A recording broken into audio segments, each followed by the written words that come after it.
Okay, good afternoon everybody.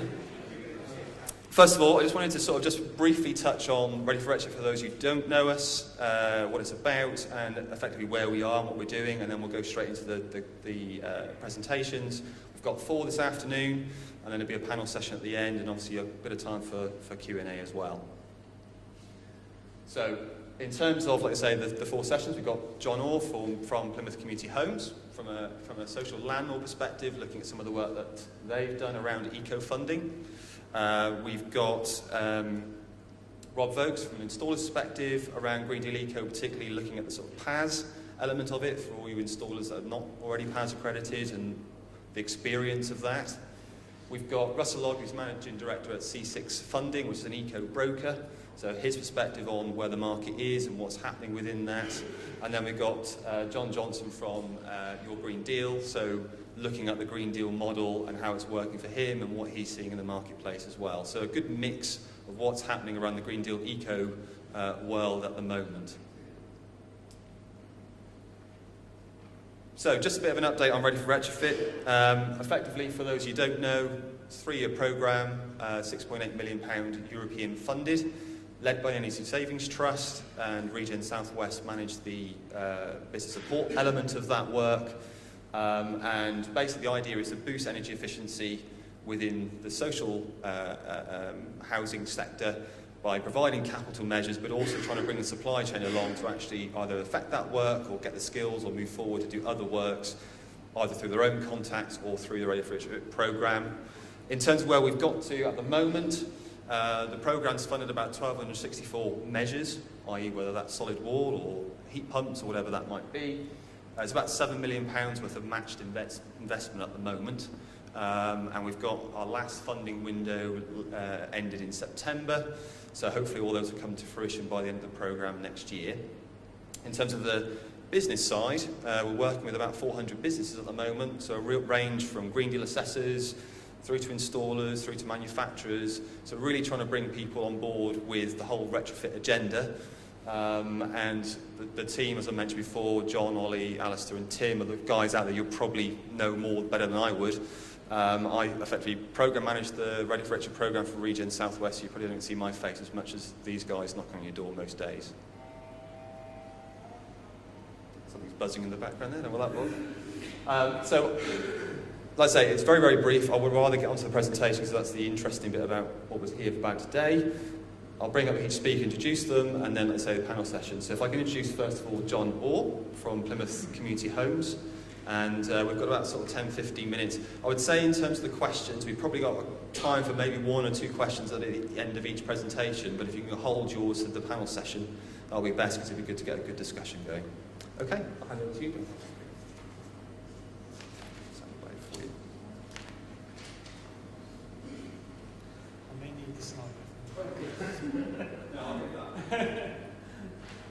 Good afternoon, everybody. Can everybody hear me at the back? Am I speaking loud enough, or do I want a bit more volume? Good.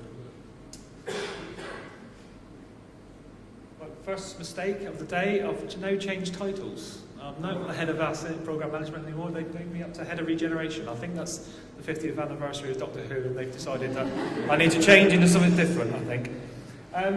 This afternoon, I'm just going to give you a brief overview of who we are as Plymouth Community Homes, what our drivers are within the sustainability and retrofit area, and how we're moving that forward as a social landlord, how we moved into eco as a supply, and some of the lessons we learned in the first few months of us delving into this project, and where we, as an organisation, want to go next with this work.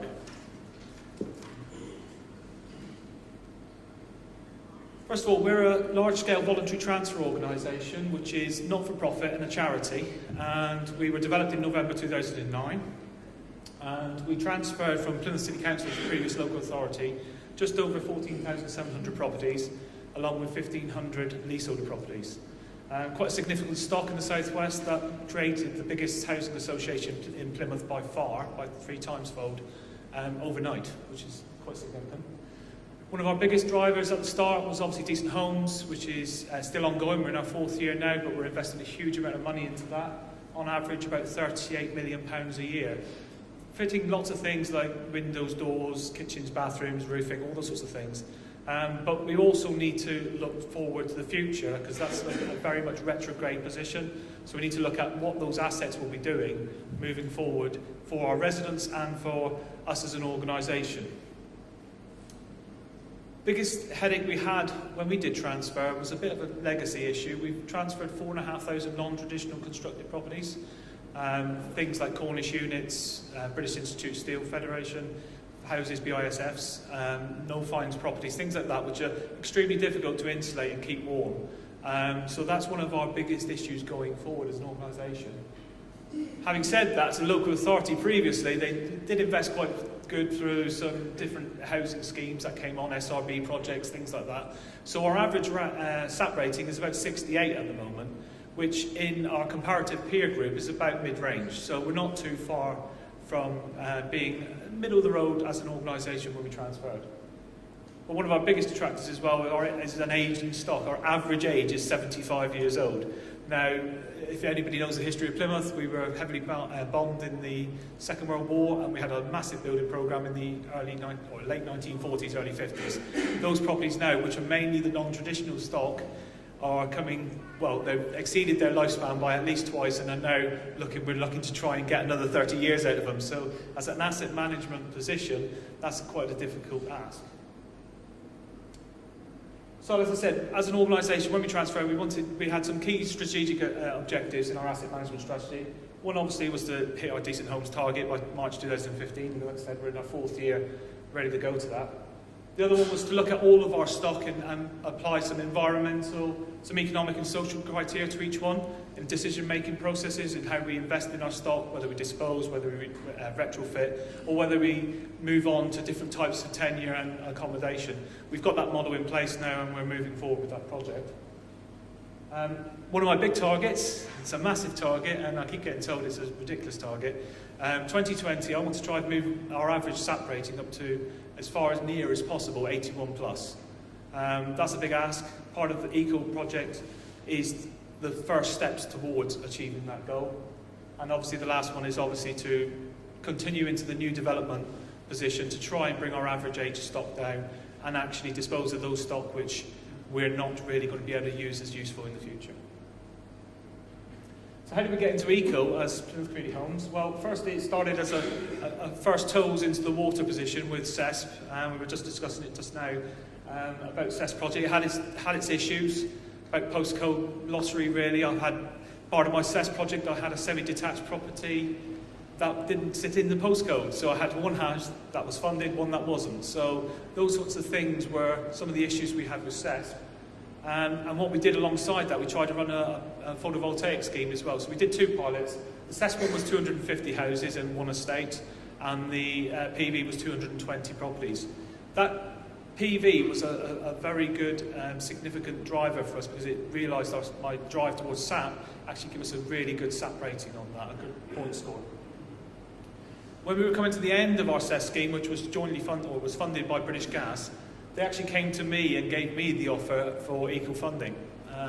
We started negotiating with myself around about the October, and you'll see that number, or that number on the end there. They have offered me a 100% fully funded scheme for insulation on all our hard to treat and our aged poor cavity stock. So we've entered into negotiation with them. It's a very good deal.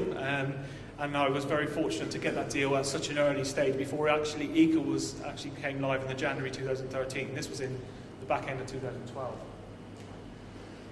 Going to market is a big issue for everybody, especially social landlords within our procurement routes for EU. As I said, we had this opportunity very early, and the market wasn't really developed, so we took some legal counsel, and we were able to actually put this to the European Union through a thing called a voluntary transparency notice, which was a 30-day notification to the whole of all constructors and suppliers within the European Union that we're entering into this project with British Gas. Can anybody provide me with a better deal? Funnily enough, not many people could at that time. So a 100% funded deal was pretty much the best thing I could get at that time. You're not going to get those sorts of deals now, I don't think. The energy suppliers are obviously looking at the finance and stocking these things up, and they're not going to give you all of that cash that we're fortunate enough to get at this time. thing that we actually contribute to this, which was wrapped in the contract, is that we actually pay for the ancillary works to facilitate the external installation to our properties. So things like soffits and fascias and additional painting in windows and door installations, we actually fund those. We spend about £2 to £3 million a year is what we're estimating on this project to move it forward. The actual total value of the 100% deal that British Gas have offered PCH is about £60 million. It's roughly in that sort of ballpark figure. What we did with the ancillary works is we tried to manoeuvre our existing cash flow plan for our external decorating programme, and we just reinvested that cash into delivering the eco programme, so it supported the two. So the eco project itself is actually an external wall installation with a through colour render. So actually it does exactly the same thing on the tin as the painting programme. So it made sense for us to divert our investment cash into that project for delivery. Progress to date, British Gas have employed two contractors on their subcontractor supply chain. SIRS, who are just outside onto the right hand side there, and ECL, which is an offshoot of British Gas. I think it's a company that they bought. And to date, we've actually delivered on site 300 properties since the July start. Quite a slow start considering we've got 5,000 nearly to do, but there are some real reasons for that around mobilisation, and actually getting the work to deliver on ground is difficult with some very difficult programmes around the whole of the city. So it was difficult to move that forward quickly. We're aiming to get 50 completions a week on target, but currently we're delivering at about 30. With ECL coming online, we're hoping that that's going to ramp up fairly quickly. Obviously, we're in the depths of the winter period in the next couple of weeks. That could be difficult, but post the start of the new year, that's where we hope to be able to deliver. And obviously there are issues about U values, and that's what we're aiming to go off. GEM's requirements are we've got to hit 0.3. We've got a solution in place where our Cornish units, surprisingly, all come down to 0.29, but I'm sure that's not the manufacturers filling the figures, but that's exactly what they've said they've come back at. And we can get the same for the BISF and the Easy Form properties as well from their existing U value positions. That's a BISF. I don't know if you're not aware of it. It's a steel house, no insulation at all, completely steel constructed. Even the panelling on the outside is a mild grade steel. And that's what we tend to do on the end of it. It gives it a SAP increase. We've just had those two. There's one of our addresses. The property on the left has actually got a SAP rating of 74 now. The one on the right is 72, and they've moved up from in the early 60s. So this does massively improve the quality of stock and thermal efficiency of the stock that you have as a housing provider. And as I said before, that's one of my key drivers. Lessons learned from the actual project is, as I said earlier on, mobilisation. It takes longer than you anticipate if you're trying to get this off the ground. Not only if you have to go through the EU procurement route, it's actually getting the contractors on site. There is a shortage of labour in this country regarding this specialist skilled work that we're asking them to do, and if it kicks off into a position where we're asking more and more to come online and on stream, that labour is going to get a resource which is very tight, and obviously pricing will be reflected in that supply and demand position. Ensure good site practices. You know, we have a 7-point checking system with British Gas to make sure that A, we meet the Ofgem requirements and that the installation is done correctly, and B, that we're meeting health and safety on site. We have had a couple of incidents in our first project ones, and I'll go on to why those happened in a minute, but you know, it's one of those things that could be causing you as a end user of an eco project, if you're not a client that's robust enough to challenge some of the contractors that come on board and the actual suppliers who are offering the grant funding, you're going to come into some very sticky situations with the health and safety executive or others, gas safe as well. Clear about from the outset with the grant funder exactly what you are contributing to and what they are contributing to. Part of the contract analysis and getting it right at the start is one of the big issues that we had, and we did have part of the slight delay in moving forward was having that protracted negotiation after we'd actually signed the contract, because some of their interpretations of our position and etc. were not quite in place, and it took a while to get that to actually be very clear, so that when they start getting the QSs involved and you start getting all the bills coming through, you're not having hours and hours of arguing, because that's just a waste of resource. And that's one of the biggest ones as well, language barriers. we are Southwest and we've got our own dialect ourselves, but you know, there is a lot of Eastern European labour that's brought on site. I'm currently putting all my staff through a short course in Polish, Hungarian and Romanian, just for some useful phrases, but it is well worth investing in that.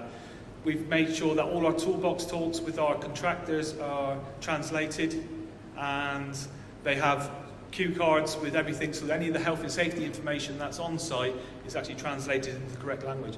Don't underestimate it. It is one of the big things that will hit you if you're ever going to go into this project in any big sort of way. So what next for PCH? Well, foolishly enough, with Decent Homes going on and EWI, with the investment that I'm able to offer up to us as an organisation through the grant funding that we get from British Gas, I'm able now to invest in other sustainability projects and moving towards that target of 2020.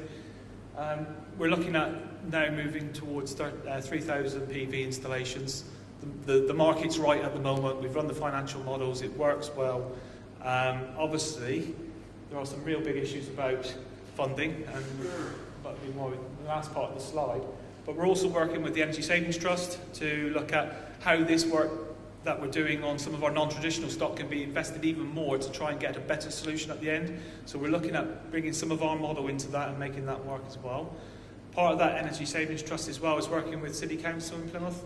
They have a Plymouth Energy Community, which is, I believe it's not-for-profit again, I'm not sure, it is, isn't it? Yeah, it is, but yeah, not-for-profit, which actually is a conduit for British Gas and us to actually access our market to the owner-occupation sector, etc., and those on very low incomes who use prepay meters. So the EST are working in partnership with them as well. So as a holistic view, Plymouth itself are trying to drive forward the sustainability criteria and work after our residents and people who are on low incomes in a very, in some areas, very underprivileged. What we would like to do is, obviously we've got a non-traditional stock, we've got another 8,000 plus properties that are traditional that are, as I said, very old and need installation of a reasonably good package. We would need to try and negotiate that with British Gas going forward. We have had, the contract we entered into was for an 8-year period. It wasn't just for the eco period of March 2015. It had clauses in there that made it extendable past, which again, if I was recommended to anybody, I would say do that. Don't constrict yourself on just the one project. Give yourself that flexibility and viability to move forward.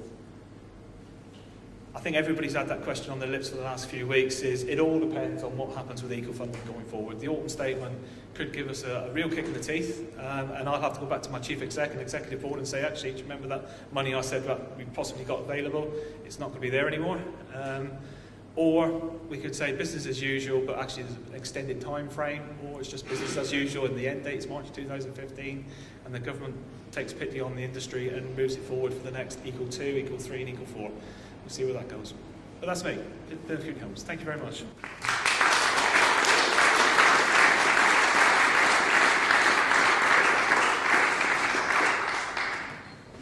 Thanks very much, John. That's great. Was there any quick question to John while we've got 2 minutes, or do you want to leave it to the end? How did you overcome the mansard roofs on the corner sheet? So that one again? How did you insulate the mansard roofs on the Cornish units? Very good question. That's what we're working with Energy Savings Trust for at the moment. We've put a bid in with them to look at that as an installation problem. What we've dealt with previously when we've re-roofed mansards is we've put a 50mm phenolic board in there. There are no calculations to say that's going to be off-gem requirements of 0.3, but that's what we're going to be working with, and we will be trying to do some calculations as to what is the best solution for those mansards moving forward. And that's part of some of the funding that we're getting from EST to look at those options. One other question, I suppose. Would you have any problems with residents without PV being upset if they're paying for electricity? The PV project that we put in place was a pilot project, and we marketed it that way. It was only to 200 properties. We've done a full survey of all our properties now, and we've come back with about 6,500 that potentially could have PV, and 3,300 in that sort of figure that actually can receive it today. There is going to be some inequality there, we understand that, and what we're trying to do is, part of our we've got an offshoot company called PCH Energy, which looks after the energy company and the installations.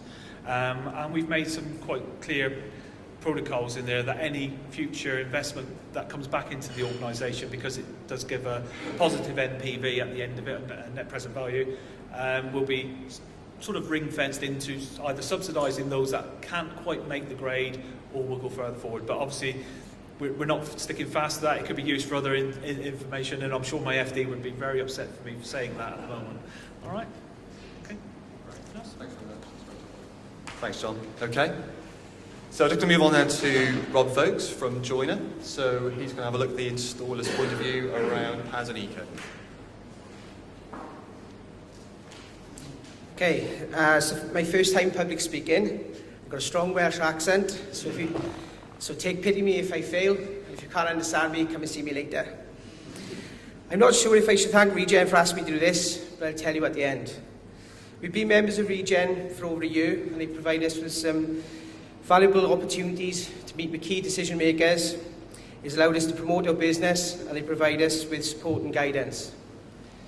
We hope that this will further assist us with continued growth of our business in the Southwest area. So really, by me accepting to do this, is my way of saying thanks. So a bit about the business. Let me get my clicker.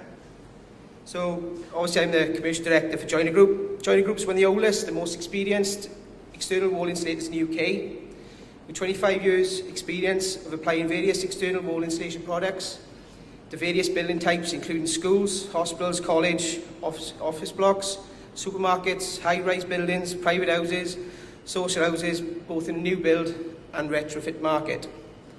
Approved installer for all the major systems. We're applying these systems for various clients, which we've continued to work for and have worked for in the past. My focus today is based on, obviously, external wall insulation. I'll provide you with an insight into the requirements of becoming a PAS 2030 installer and some of my knowledge on how Eco works, which hopefully may help others. So a bit about external wall insulation. I could spend hours telling you what it is and what it's all about, but I thought, well, let's have a look at what it says on Wikipedia. So external wall insulation has been in widespread use for many decades as a highly effective thermal insulation improvement measure with long-lasting performance and proven durability. Throughout Europe, it's the preferred method of insulating walls and is the main component of super-insulated houses such as passive properties. Up to 35% of heat is lost through poorly insulated buildings, which escapes through the walls. External wall insulation significantly reduces the heat loss, leading to a reduction in annual fuel bills by as much as 25%, which is considerably more savings than is recovered through the green levies. External wall systems, insulation systems, also protect building structures, prevent deterioration, and overcome thermal bridging and condensation problems. So a bit about the market. Obviously, we know we're all fortunate to have 100% funding, like Prince Community Homes. But hopefully the market will get better, but it's impossible to predict where the future is going to be, considering the current ongoings. So I revert back to what everyone was talking about at the beginning of the year and why so many of us have heavily invested and geared up to this apparent increase. For us as installers, there's two main markets. It's the retrofit market, where there's 7 million homes in the UK which currently have a solid wall construction. So a little quote from our housing association back at the beginning of the year. Over the next 5 years, the number of EWI installations is expected to rise from an estimated 75,000 in 2012 to over 200,000 in 2017. So a bit about the different clients. Social housing. A massive amount of the 7 million homes are owned by social housing providers, and a considerable amount of the tenants are living in these properties are in fuel poverty. Some housing associations are taking a proactive approach, but there's still a lot more work to be done. If there are any social housing clients out there, here I am, come and see me. Private properties. Obviously, there's still a significant amount of private owned properties which need to be upgraded, and some of which are being rented out. From April 2016, and the tenants in houses can ask for energy efficiency measures. And from 2018, properties which have a lower energy performance will not be allowed to be rented out. So there's quite a bit of potential there. So EcoFund, I'll discuss this further in my presentation. So I'll talk about the Green Deal. Government billed the Green Deal as the most ambitious home improvement programme since the Second World War. Launched in January, reporters are writing that 290 measures have been sold so far. There could be a massive potential for this, but as yet we haven't received any real inquiries. We had a meeting in Bristol, and the words from Ed Davey was, "It's a marathon, not a sprint," but I'm trying to find where the start line is.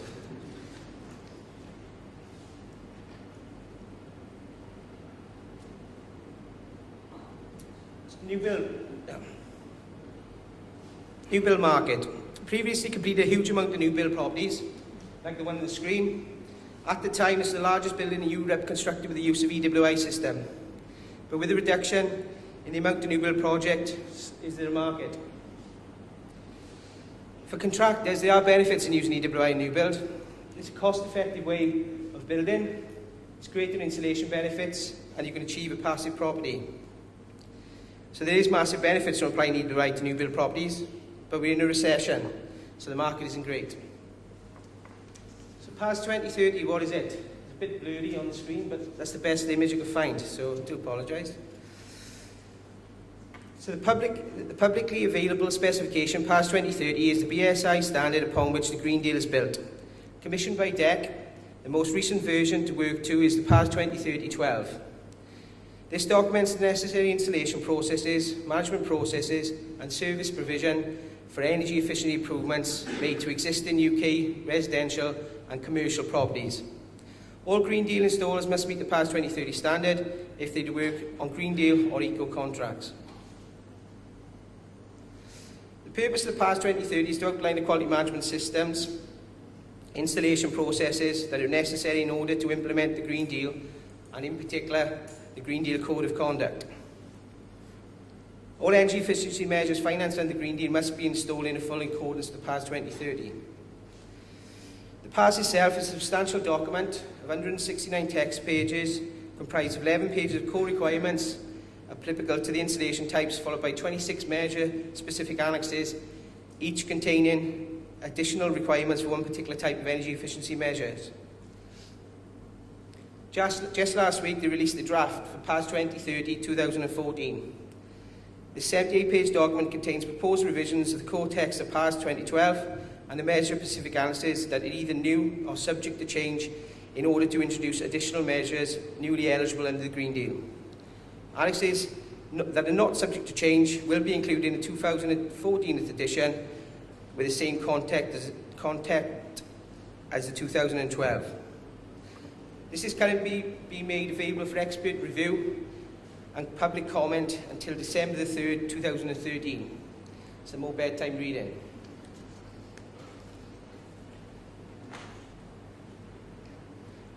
So the principles of PAS from an installer's point of view. As an installer, our initial thoughts of PAS was a fantastic idea to ensure that works were going to be measured, monitored, and everyone delivers an acceptable standard.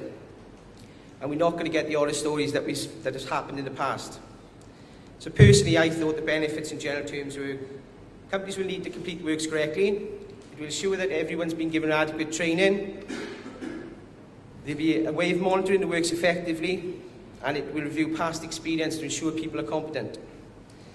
So how do you go and get it? There's 10 certification bodies as far as I know, which are listed above. So I thought I'd talk you through our process. So the first part of our process was the completion of application form. Pretty standard information, as you can see. Contract details, finance details, liability cover, etc. You'll notice I put question marks at the bottom. Planned installation taken within the next few weeks. It took us a considerable length of time to get this, even though we had everything in place, but we were just waiting for the accreditation body to sort it out. So a desktop audit took place and we received confirmation if we passed or if it's corrective actions. From submission until confirmed took us 2 weeks. Not too bad. The next stage then was the site visit, and there's too many to read through really, but basically that's what they check through. It takes a full day and they go through each item. And then we had certification. Success, we were granted certification. But we had a problem, we had a non-conformance. Basically, the issue we had is that our guys had done the MVQ so long ago that it wasn't recognised in the past. So we had to have 10 guys, all competency checked, which in some cases they've been doing this work for 20 years, and it cost us 600 quid. You know, even the auditor was saying, well, I can't believe I'm here to ask these guys these questions. They're the most knowledgeable bunch of guys I've ever met. So, bit of a challenge. So the cost. So it is quite a costly exercise to get onto the PAS 2030. Well, for us it is. If anyone else knows it cheaper, let us know. So the application fee, £2,100. Office audit, £600. Mileage cost, well, £47. And then I won't go through all of it, but the management cost as well, around about £3,500. So in total, about £7,500 to get past 2030. So, a bit of a theme to my presentation.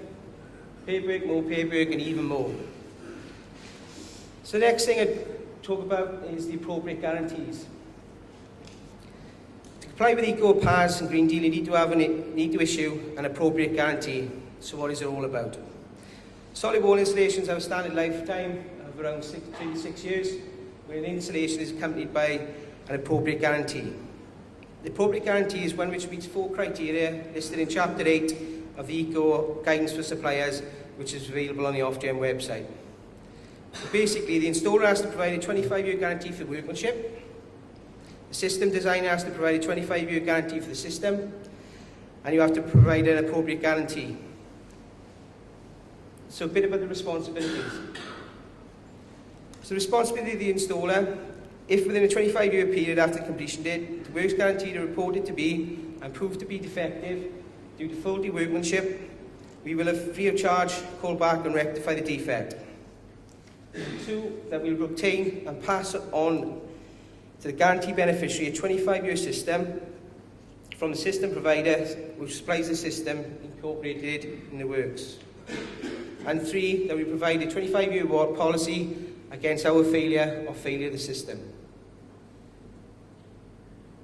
So for the system designer needs to ensure that the insulated render system is fit for purpose, and that if within a 25-year period after the completion date of the installation it is reported and proved to be defective, the designer will rectify the defect free of charge.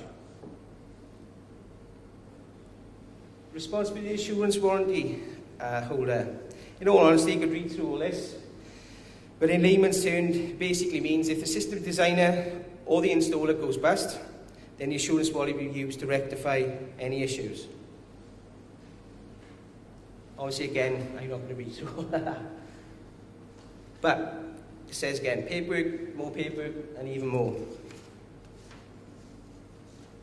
There are a number of conditions in place to ensure that the system has been maintained in accordance with the manufacturer instructions, but this will not prevent a customer ringing up to go and evaluate any of these issues for the next 25 years. Just a little bit of responsibility for an installer and a system provider. Considering the car's made in the factory, the technology available, and it doesn't last 25 years, I think it's a bit of a responsibility. Eco projects.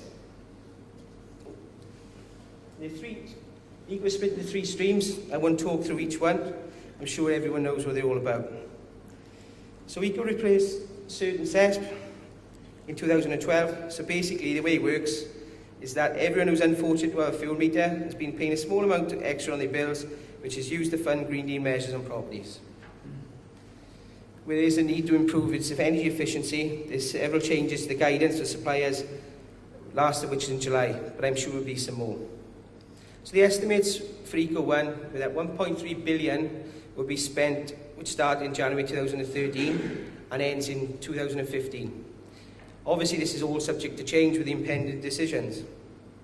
So as a company, we have completed some eco projects, but compared to certain CESP, there's been a gap. The funding levels have reduced compared to previous funding, and they've introduced all new procedures, which I've just talked about, and obviously a brand new set of rules. It has been challenging times for all EWI contractors in the UK, as projects are going ahead and then they're not, And then clients are saying, well, why do we wait until the end? Why do we wait like we did with CES, wait till the end and get it fully funded? So yeah, all in all, although we're working on eco projects, we have capabilities to complete a lot more. As a company, we have invested heavily in training apprentices and upskilling. This investment is based on the estimates made on the increase of works, but as you can see, well, every EWI contractor can see that this level of spend has not yet happened and may never. We've taken on apprentice QSs, tradespeople, and invested in a new unit, all based on this apparent increase. This year did see us win the Inca Training Award for our investment. In relation to turnover, you could say we've probably invested more than any other Inca member. So, a bit of a brief on the eco process, or timeline of activity. So, specifications developed by manufacturer or system designer. The client sends out a tender to us. A technical survey is completed, detailing the works which is required, with drawings, photos, etc. We then submit the price for our works. Great stuff, tender 1. You then need to notify the insurance company of the works to provide approval for the system to proceed. Pre-EPC is then done to obviously gauge the energy performance of the property before works has been started. A GDAR or CSR is then completed to ensure that the measure is correct and recommended. Installation starts and all works completed and recorded until completed. All works are being carried out and recorded until completion.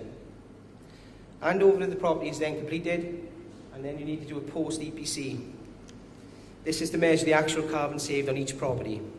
So you can see from the process, you're doing EPCs before, EPCs after, and you're recording things. It's getting long-winded. So submission of the details to allow for carbon or for funding. Now this is a challenge in itself. Various methods from the energy companies, ranging from completion of a spreadsheet with 286 cells to a data entry on a specific database where you've got each property data entering every single bit, which is a challenge and a lot of administration. Once you've done that, then you then go to technical monitoring, which is a good idea. Ofgem have introduced the technical monitoring with eco funding, and I think it's great for the industry. So minimum 5% of samples of all measured types are suitable for qualified third party. So who's independent from the supplier, installer, or any other party involved in the installation or measure. These checks are completed at all stages of the projects, and they're known as the 3 core areas, or the 3 C's, which is based on, they check compliance, the competence, and the carbon saving. So as you can see, theme of my presentation, paperwork, more paperwork, and even more. Finally finished, which is great. So I'd like to thank everyone for listening. Hope you're not asleep. And hopefully it's given you a bit of insight into the requirements of delivering eco projects. If you do need to speak to me later or ask me any questions, come and see me. More than willing to help. So I've been here long enough, so I'd just like to say thank you. And that's it.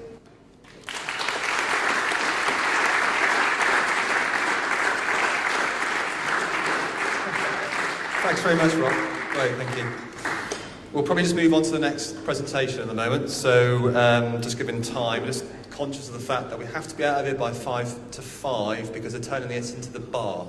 So I'm sure you'll all appreciate the fact that they want to get out pretty quick to come back in and buy some drinks later. So the next speaker is Russell Ogg from C6 Funding. And he's going to go through a look at eco, prices and measures, and looking to the future.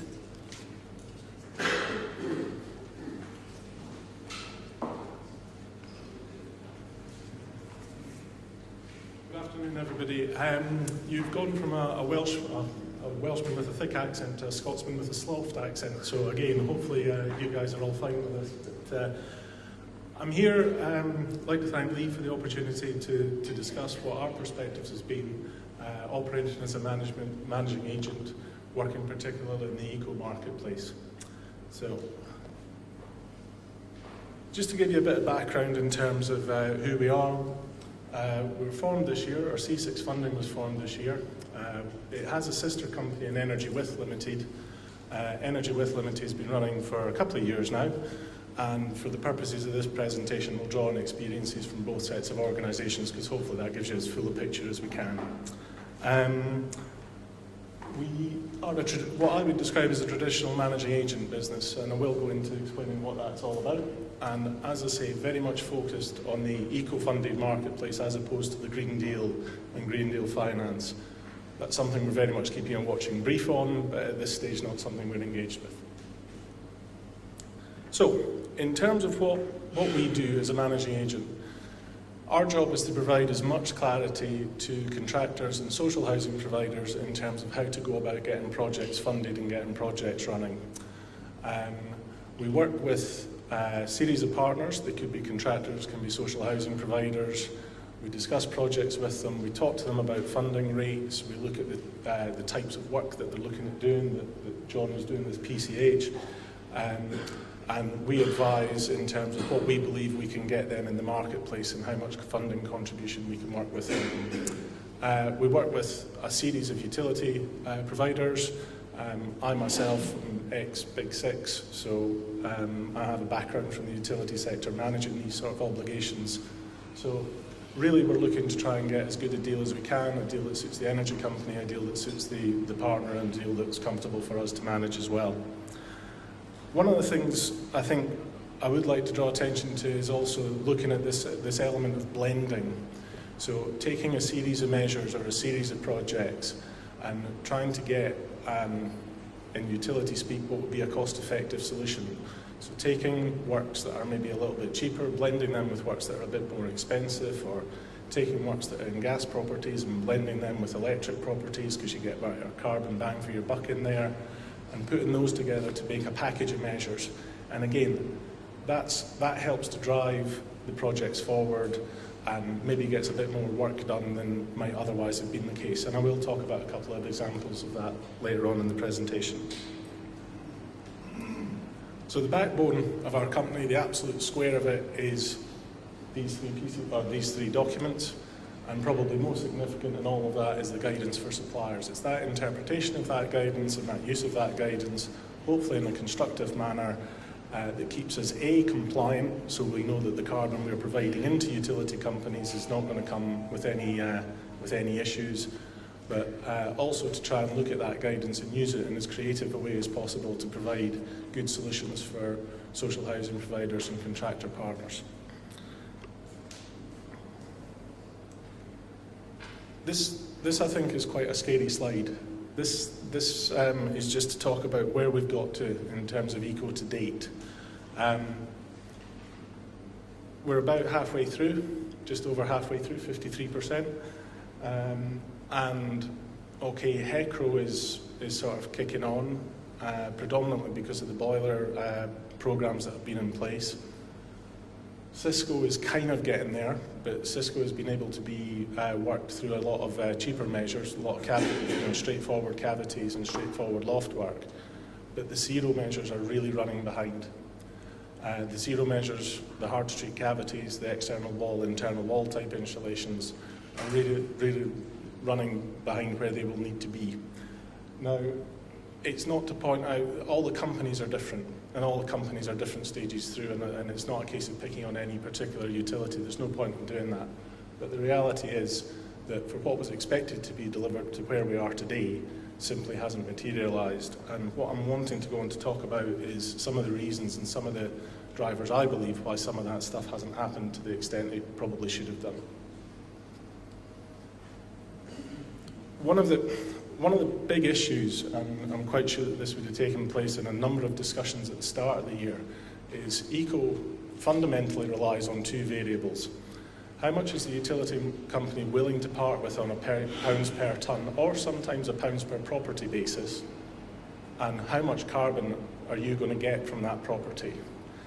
Now, the example I really like to use here is that for a 2-bedroom mid-terrace property, we have seen results that show we got 12 tonnes of carbon savings from it for doing EWI, and I can also show you results that show I've had 45 tonnes from a 2-bedroom mid-terrace property. Now that's a huge amount of variability to deal with. And if you're trying to set up a project and finance a project and you've got that amount of variability in it, that's quite concerning. It's probably too much of a risk. Now, obviously, as we get more experienced at this and you start to segregate out the fuel types and you understand your wall types better and all this kind of stuff, you start to hone it down.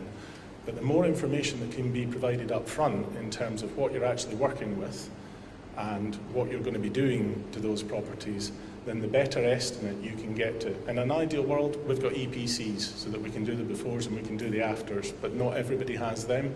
Sometimes working with social housing partners, they might be cloned, so that provides us a risk, because when you actually then go and do the EPC for real, you get a different result to what the clone suggested it should be. So there are risks that are intrinsic to that, and that, I've got to say, has probably held back a reasonable amount of development, particularly right at the start. RDSAP. RDSAP's used as the basis for an awful lot of the scoring, the EPCs that get generated. RDSAP's great, but it's got a lot of defaults in it as well. And again, hopefully what we're imparting here is some real practical instances that we've had to deal with. We're running a project in Scotland, 150 or so system-built properties. RDSAP says, oh, the property is that old, therefore your U value is this. It wasn't. We would estimate it was about 15% out. Now that's a significant amount of money when it comes to funding. So what you want to do, you want to overwrite the U value result that you get from RDSAP. How do you do that? You need an on-com DAA to do that, so you've got to go and find one of them. I've got to go and find somebody who's TIMSA qualified to do the official overwrite on the software. There are, according to the guys I work with, about 15 people or 20 people in the country who are TIMSA qualified. So it makes life very, very difficult for you to go and get that 15% or extra 15% of funding that you are really due, because that's the improvement to the property that you're making. So again, it just holds the development of these works back. It holds the development of the projects back. Rob touched on paperwork, and certainly administrative costs have gone up substantially between CERT and CESP and where we are now. I would also point out, and again, I've got a utility company background, so I am going to be fair to them. The guys, there is a carryover, and the carryover has taken a long time or quite a while for Ofgem to approve and to organise. And the carryover for some of the utility companies is not an insignificant part of their target that they're required to meet. So it's quite difficult for them if they're sat there going, well, actually, I don't know how much carbon I've really got to hit.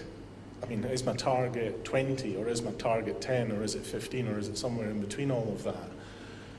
That makes life quite difficult for them if they don't really know what they're going to get once they've been through the carryover process. And as I say, the carryover process has really only recently been agreed, and companies now have a better idea of what the full extent of their obligation. Certainly one aspect for us that we have noticed moving from certain CES type contracts into contracts, the contracts that the utility companies are wishing to put in place have a lot more teeth in them. There is far more severe penalty clauses in there for non-delivery. Some of that non-delivery is way, way more than our margin would be in any case, which makes it quite difficult to sign up to. To give you some sort of ideas, some of them will ask for marginal cost back if you don't hit certain requirements within your contract. Some of them will even go further than that and ask for full cost of works back. That's quite a disincentive to sign, and certainly leads to contractual discussions being longer than they maybe were in the past. And lastly, you've got the basic delivery costs. As John was pointing out, where we are currently, in terms of, for example, on EWI, we're not so resource constrained as we might have hoped to have been. But if the resource tightens up on that, then the cost of delivery will go up as well. So does the funding move to go with that, or does the funding stay where it is, and somebody's got to find the extra money from somewhere? Don't know. Further issues in terms of what we've got to deal with. This is one of my favourites, district heating. District heating, allowable measure under eco and under zero as a secondary measure and under Cisco as a primary measure. We had a lot of fun with a project that was put to us to put district heating into 2 tower blocks. Both tower blocks were in a Cisco area. 1 tower block needed clad and district heating installed. 1 tower block was already partially clad and had district heating going into it. The reality of life is that the first block that required both sets of work would go through as an entirely zero-based project. I'm going to pick a nominal number here, but let's say that's funded at £100 a tonne.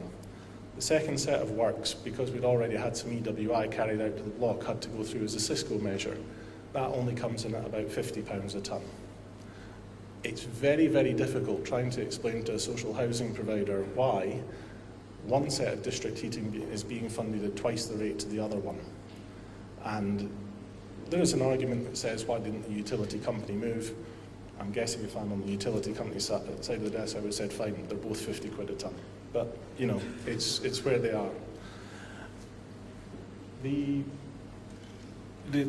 second point here about underfloor insulation, again, as a manager for certain sets, I never funded a single underfloor insulation piece of work because I didn't have to. It comes up time and time again on EPC reports, and we've now got contractors that are keen to do it. They've got social housing providers that they're happy to work with, and they're happy to get into the floors and stuff like that. The reality is that trying to get the utility company to shift and say, right, okay, how do I check this? How do I do it? Actually, I've never done this measure before. That has been way, way more challenging than we ever thought it would be. But it's new. So what do I have to do to check it? How do I check it? Actually, has somebody else just got a series of projects that are a lot easier for me to handle?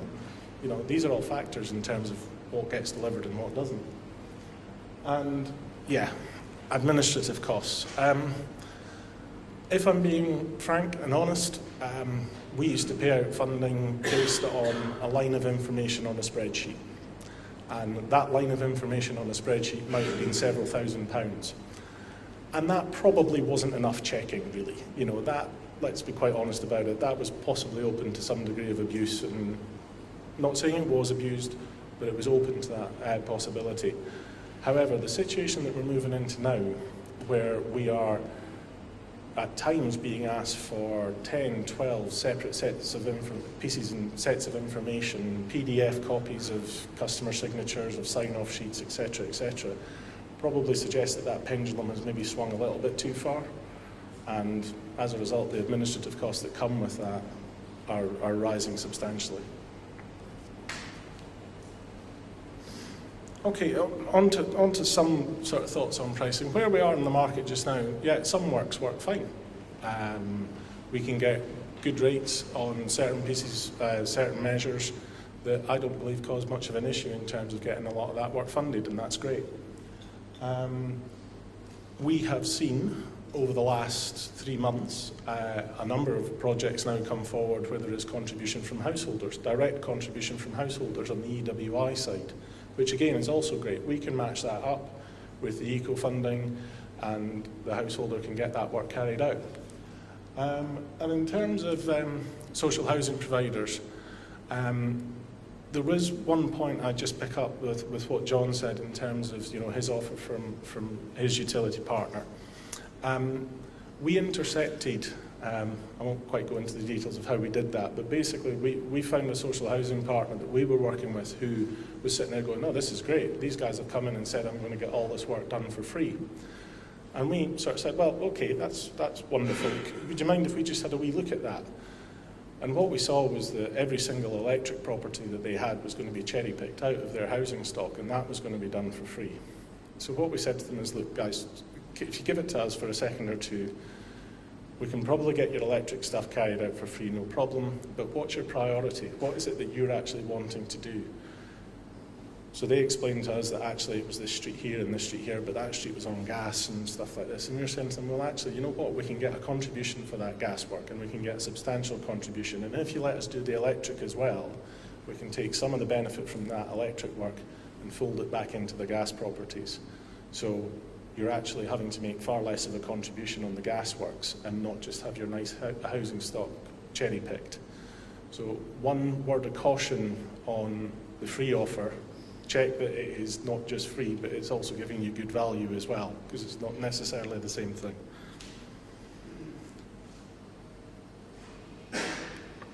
One thing, as I said, in terms of being a Green Deal provider, it's something we're keeping a watching brief on, and I think John will pick up on this, so I'll not cut across him too much. But genuinely, that is very possibly where a lot of the solution lies.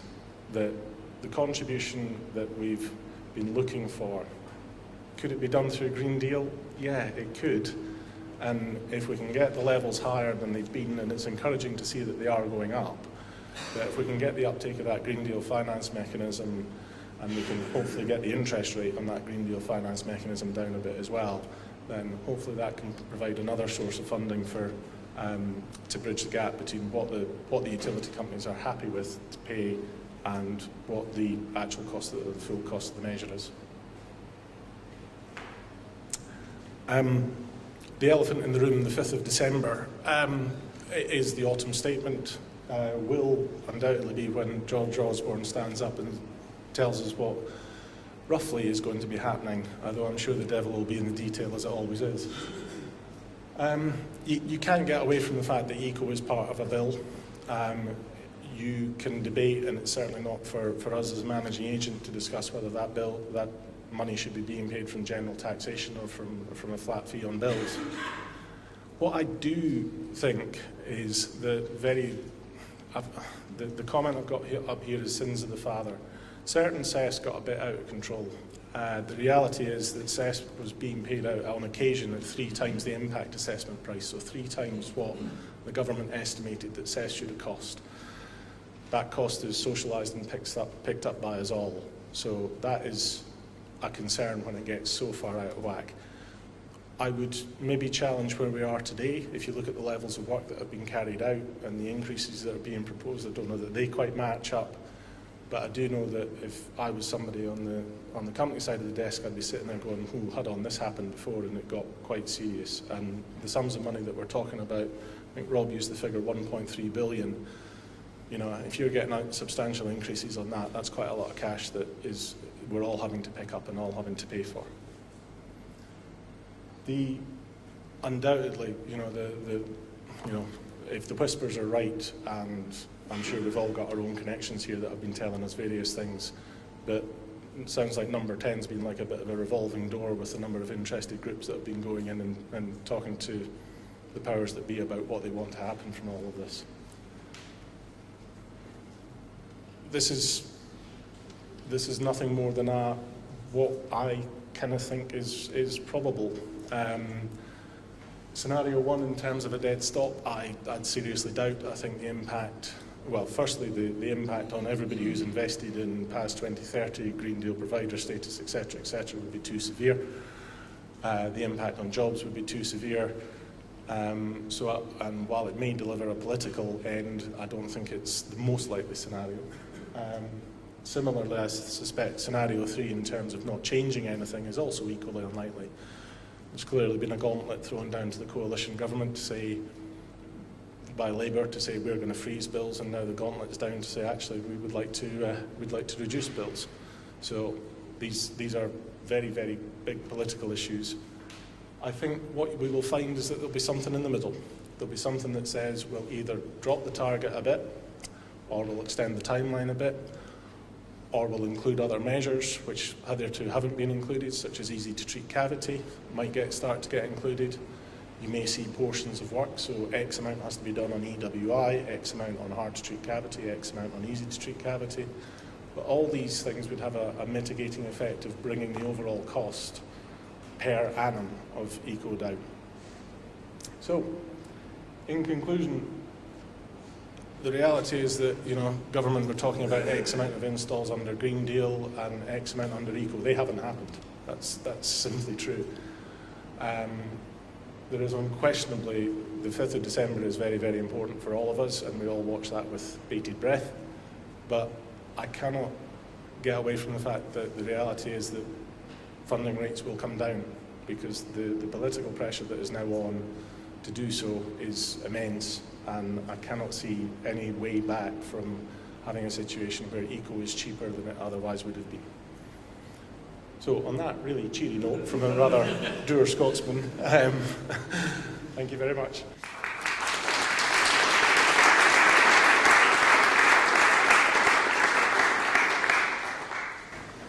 Great, thanks Russell. We'll move on to John Johnson now from your Green Deal provider. If you can switch the presentations back over. I know we're going to leave a bit of time for discussion at the end, so I think we'll just move straight on. I'll hand over to John. Good afternoon, ladies and gentlemen. This works, yeah. My name's John Johnson. I'm the MD of a company called Your Green Deal Provider Limited. I'm here to really sort of have a general discussion about us as a company, what we've done, and actually sort of how we're attacking this market, and actually the issues we found and what have you, and really a bit about our business model and actually sort of how we've developed that.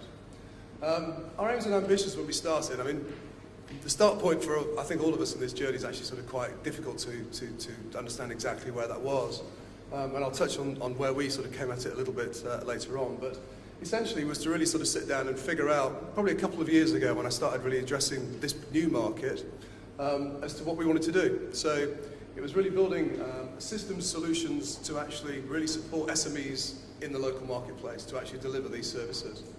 And underpin those with systems that actually simplify the whole process, which actually in itself has been quite a challenge and still a challenge. Deliver actual genuine integrated service. I think there's many organisations that sort of do one bit, you know, they might do assessments, but they might do installations, and they might do something else. But really actually having a solution that really takes an inquiry from a customer right from the very start, throughout the whole of the process to completion. And involve local companies, and that was really very much our mandate when we started. There's a particular reason for that. In experience that, and I'll touch on in a while, that I was the commercial director of an energy assessor company based down in London. It was the introduction of HIPs and EPCs, and we actually had this national model of actually employing about 120 guys and girls to actually do assessments. We train them on and what have you. And in the final analysis, we actually got the hell beaten out of us by local independent assessors. So we had this national model, and really it was the local organisations that really beat us to a pulp, and ultimately I think really took that market over. So when we were looking at how we developed this particular model for the marketplace, it was very much about sort of working with the local independent businesses and actually developing a model around them. Retaining existing working practices, well, there's many organisations that I've actually spoken to that have, say, electrical contractors, but they've actually gone out and become accredited Green Deal installers, and they've actually become a provider, and they've actually become a GDAO service, and they've actually thinking of actually developing their own finance book and everything else. And actually after a while they just figure that maybe they should just concentrate on being great electrical contractors and just focus on that. So really, I mean, it's about sort of developing a solution for that particular independent marketplace. You see someone smiling over there. I don't know whether or not it's a story that resonates with you, but and actually developing something that's really low cost and flexible, and simplifies the complexity. And ultimately, the complexity, just from a customer's point of view, is actually quite bewildering, to say the least. So this is the simplest slide I could actually find that actually sort of demonstrated that. So, but maybe it's a bit of history repeating itself. I mentioned actually sort of back to EPC days, back in 2006, 2007. So we got involved with actually producing these things. And at that time, there was actually no assessors, there was no systems, there was nothing at all. More recently, it's actually developed into this thing here, which is a new EPC, which actually was introduced last April. And effectively, it's that bridge that enables us to actually develop a Green Deal plan. But now what we've actually got is a fairly healthy market of assessors. So it's taken a couple of years to actually get there. And really what I'm actually echoing is the fact that with the Green Deal, initially there was no providers, no installers, no nothing really, and then it sort of slowly finds its way. Whereas now, I think there's sort of 5,000 or 6,000 EPC or DAs that are qualified to do EPCs and commercial EPCs and debt reports and everything else. So, I was going to click that. So again, harking back to this sort of time in 2006 and 7, this was us, really. Vibrant Energy, which is now called Vibrant Energy Matters, that are actually sort of based not too far from here. And actually the estate agents that were our clients have actually bought that company. But ultimately, we didn't have a system. So there was myself and a team of people down in London at Southwark, and we had, I remember it was a conference call I had with Connells or Countrywide, one of the national agents. And I sort of began to think, so how are we going to manage this then? So we've got 120 or thereabouts people we look to recruit and train. We're sort of developing this call centre capability. We've got Landmark Registry. We've got Elmhurst Energy, that we're actually our accreditation body. The client the homeowner, all these participants. There was nothing that sat in the middle that actually sort of pulled all this together. And it was quite a worrying moment, actually, when I realised that the government, or CLG as they were, weren't producing a system that would enable us to manage all this.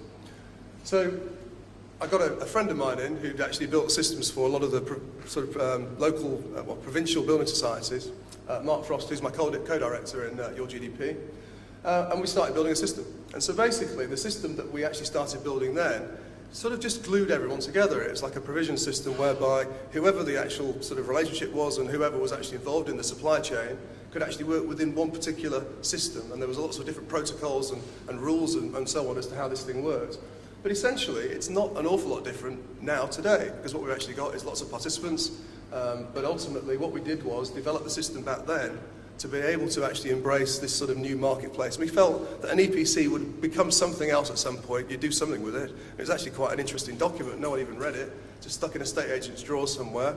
But now, you know, it wasn't really a great leap for us to actually develop the system further, to actually get it to a point where we centralise and actually have this thing we call the Green Deal Management System. So I think the point I'm making there is that there is hope. You know, I mean, it's been a long and arduous journey for the last couple of years, or particularly, you know, it was supposed to start in October last year and the 28th of January this year. So we've actually gone the whole year by just sort of moving forward slowly. There's a lot of moving parts to it all, so, you know, eventually it will find its level. What we offer very briefly is this lot here. So we don't claim to be everything to all people. We're focused very much on being a Green Deal provider service. And as I say, working with local independent businesses. So we actually developed some what's called white label services, which I'll kind of touch on in a second. And we just manage the whole process on behalf of all the participants, really, that sit around all of this. We developed a relationship with merchants. We have a contract in place with a company called NMBS, which is National Merchant Buying Society. It's a nice picture of Chris Hayward, their MD. And effectively, what we've actually done with them is that we've agreed to actually provide our services to about 650 independent builders merchants across the UK. It's going to take me a long time to get through that lot, I can assure you. But what we've actually done is we've focused on a slightly smaller buying group amongst that lot, which is actually about 42 merchants.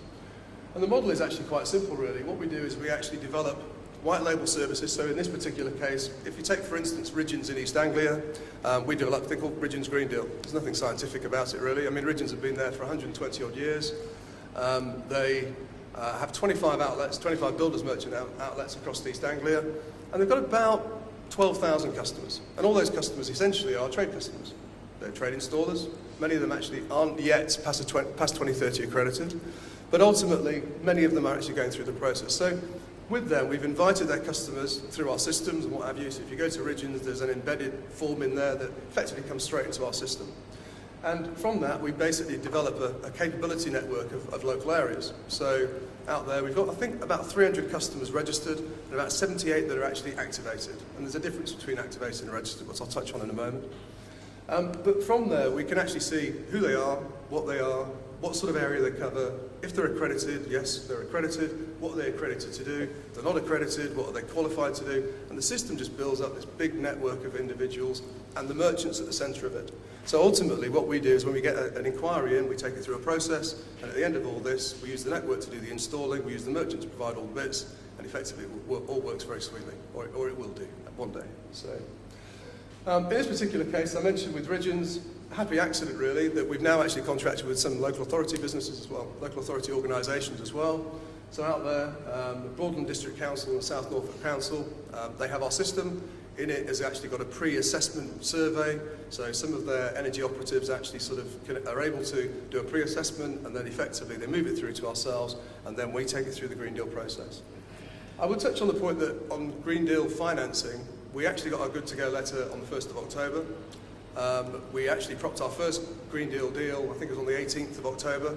And currently we've actually propped, I think, about sort of 40 or thereabouts, and about 22 passes and acceptances. So we're getting into the sort of movement phase, really, which is quite exciting for us, seeing as we spent 2 years actually messing about trying to get to that point, you know. So that's quite good news. And we have eco-funding as well. I mean, there's much been talked about that also. But the whole point that was mentioned earlier on by Russ is actually that blending process, and how we manage the financing is very much key to how we actually manage the whole process.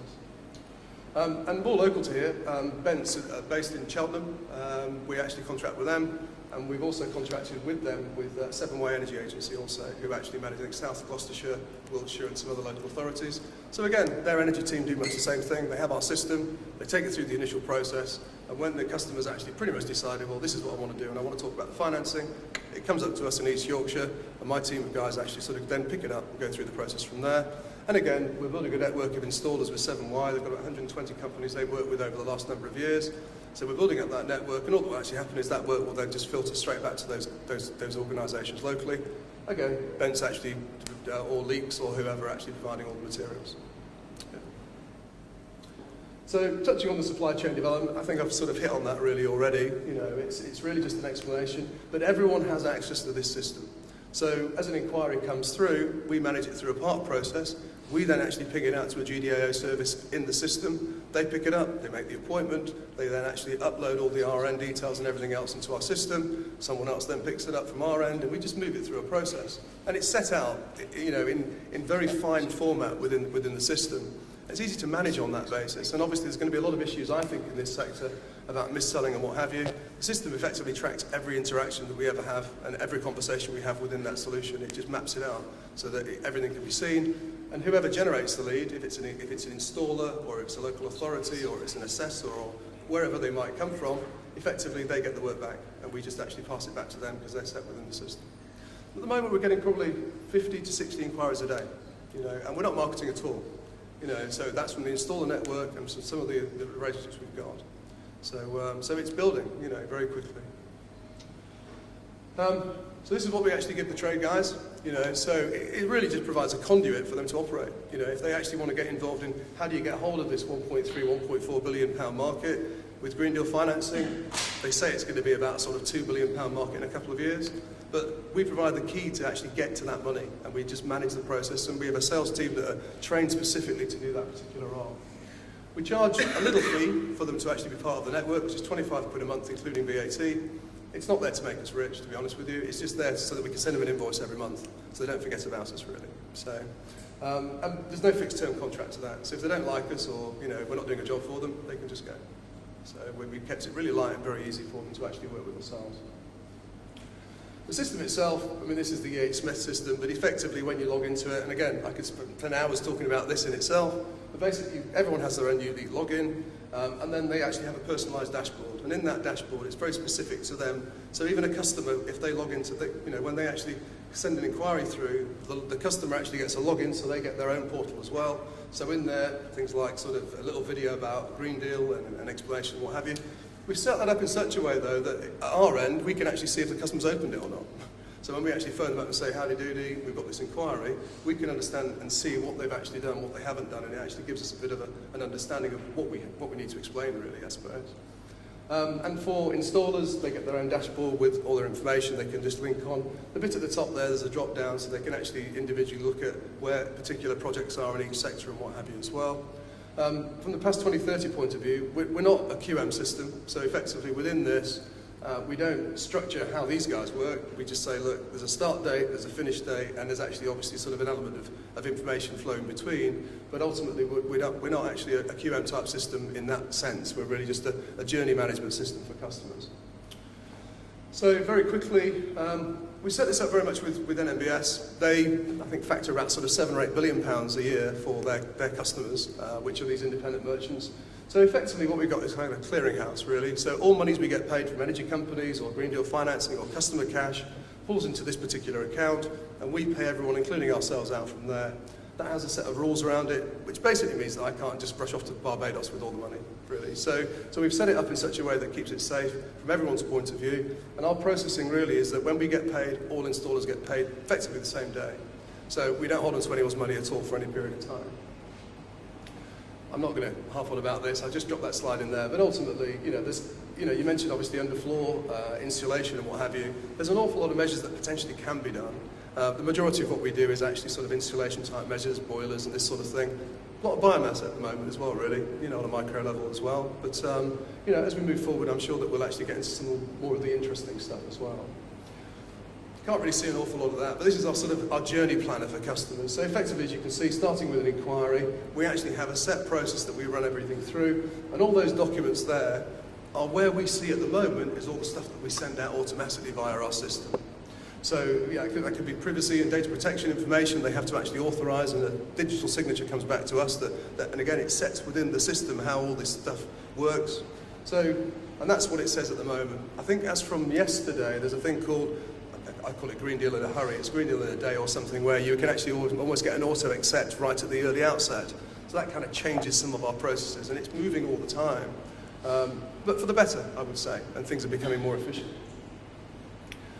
So funding options, just to be clear, I mean, we don't sell Green Deal finance. You know, when we get to a point in our pre-assessment, we actually speak to customers and actually say, well, how do you want to fund this? Because ultimately, it can be Green Deal financing, it could be eco-funding, it could be cash, it could be third-party financing, it could be whatever they want it to be. So we're not there to sell them a particular product, we're just there to facilitate what it is they're actually after.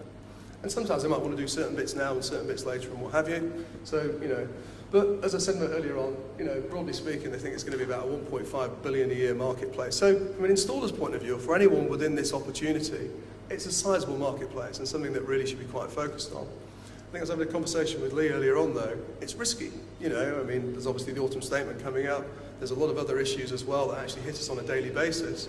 And if you actually want to get into this, you've got to actually have a fairly sizable appetite for risk, and just be belligerent about things as well and just keep at it.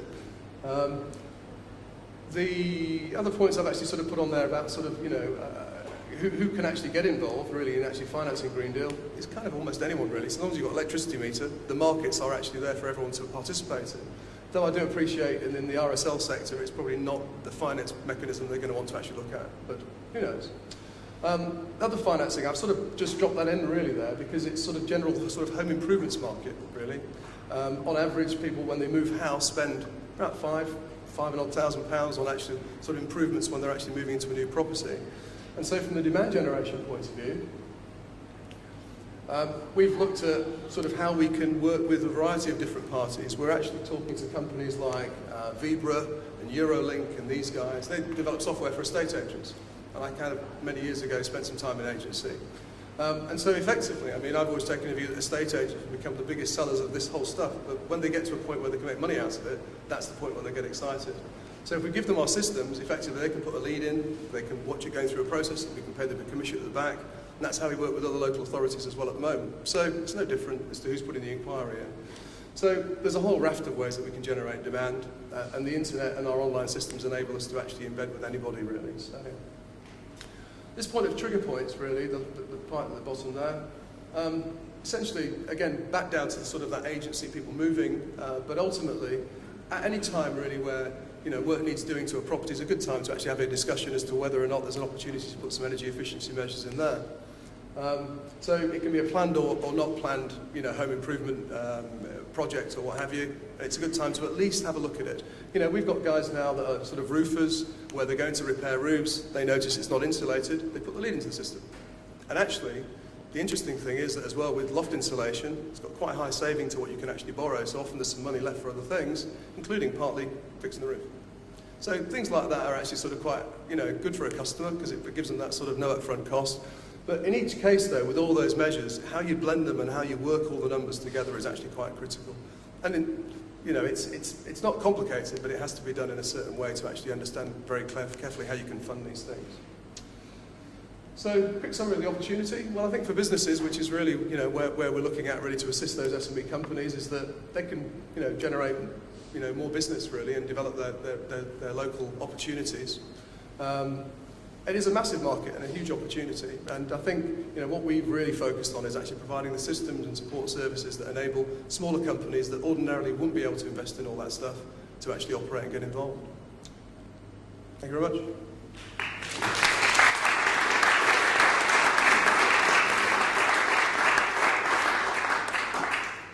Great, thank you very much, John. Some interesting perspectives there from various different sources, obviously from social landlords with the installer, and at the end an interesting model for accessing Green Deal through a process, which I found quite fascinating. We've got a bit of time now for a panel discussion, some Q&A.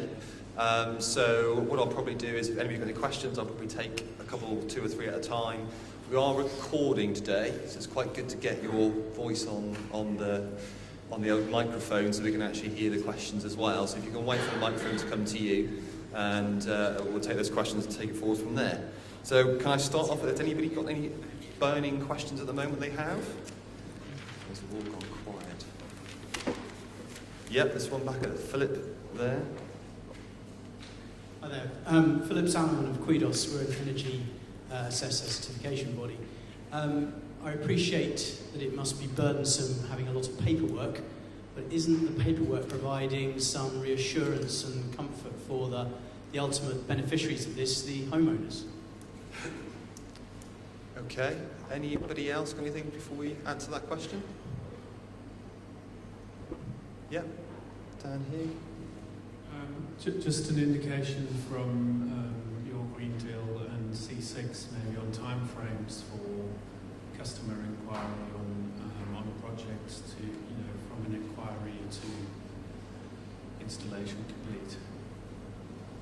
Okay, and Jane? I mean, maybe a language issue, but it's a question for John Johnson on Green Deal provider. So it's who provides the finance package for the customer in your setup. I'd like to find out if you could explain a little bit more how what you do relates to that part of the scheme. Okay, great. So we got basically the paperwork providing the security. So there's a question around that, even though there's obviously quite a lot within that from Philip and Quidos. Thomas, I didn't catch your discussion about the process on the timeframes, how that works, and then the issue about the financing with the Green Deal provider, how that ties into John. So I think, John, you've got quite a few questions there first. Should we start off with you for the first two? Okay, on the financing side, I mean, we as a company actually have onboarded with the Green Deal Finance Company. So ultimately, I mean, within the... sorry. Okay, try again. Can you hear me now? Yeah? So we as a company have actually onboarded with the Green Deal Finance Company, who, after all, are probably the only finance company actually involved in Green Deal financing at the moment. Is the question more about how we structure the financing on that, or...? I think what I was struggling to understand was I can understand how you are providing a conduit for installers, but I couldn't understand how the customer engaged exactly and where the finance, who provided the finance package for the customer. Okay. So the process that we actually adopt is that when an inquiry comes through, we do a pre-assessment report. It was mentioned earlier on about sort of an RDSAT. Mark, who's my IT director and my co-director of the business, he actually is a full-time consultant with NES. So we have particular systems that we develop to actually sort of manage these things. So ultimately, when we get that report, it actually, we ask some questions, it merges it with other information and what have you. We actually get an assessment report at that point. It gives us a pretty good idea of what measures are actually able to fund within that property, and also how much savings on each of those measures will actually, be on each one. And that pretty much mirrors what the Green Deal assessment itself will actually tell us.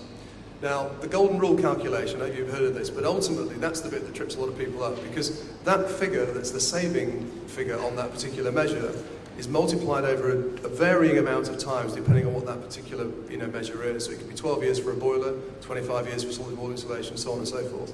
We have a particular portal where we put that number in, and it gives us an exact figure as to what the customer can borrow on Green Deal financing. So that provides a ceiling as to what can be funded at that point. If, for instance, it's eco-funding, obviously, as Russell mentioned earlier on, that depends on really how much carbon saving that particular measure will. So what we do is we actually blend the figures together, and then and if, for instance, in some cases, where by taking your eco-financing and your Green Deal financing, there still is a shortfall, then we actually can fund that separately as well, because Green Deal financing won't, in many cases, in truth, actually cover the cost of the installation. So if the customer wants, for instance, a boiler and they can only save, let's say, £120 a month, that might only fund £1,000. There's no eco-funding available, the boiler might cost £2,000, that's where the other money comes in. So our role really is to actually sort of have that discussion with the customer to enable them to understand, this is what you can borrow, this is what we can do, how else are you going to fund that difference?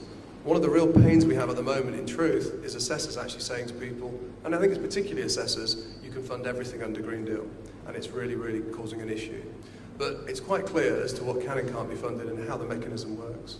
So our role is to really sort of pull that package together and present it to customers so that they can understand exactly what they can and can't do under the financing. So you provide the finance package We- for the customer? We do indeed, yeah, absolutely. Yeah, That's lovely. sure. Okay.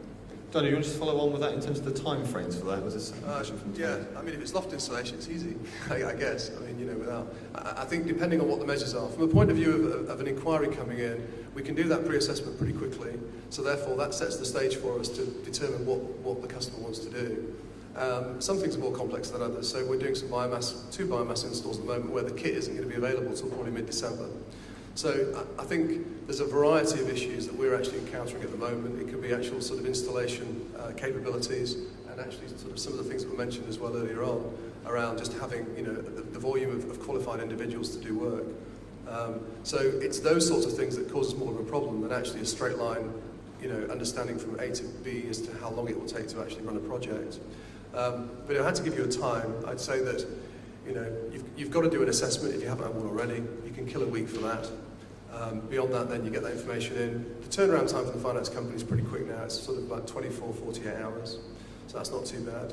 Getting quotes, well, it depends on who you're dealing with. If it's a quote that's come in from, a request that's come in from an installer, they'll turn it around very quickly. If it's someone that you actually sort of just get, just an inquiry coming through, it can take a lot longer. So it does depend, but I think, broadly speaking, we expect to actually get things done and dusted within a month. But again, planning, all these other things with SWI, it can actually take much longer to do. But it's those things that snarl you up, to be honest. Okay. Just going back to Philip's point about the paperwork, I'm quite interested from each perspective actually, social landlord perspective, installer perspective, the broker perspective, about your feelings, is that the right word, about paperwork? I'm sure we don't like it, but providing that security, what's your view of that? I mean, I'm actually interested as well in terms of your viewpoints about the system's still quite young, we're going through some issues, but are we at a point where we can say, well, we can make things more streamlined here? It would be great if we could move this into some other way of doing things to make things move forward a bit more quickly or a bit more easily for everybody. I think from our perspective, as a social landlord, paperwork is essential for us. It's the mainstay of bureaucracy, as they would say, so it's something that we're used to and we have to actually live with on a daily basis.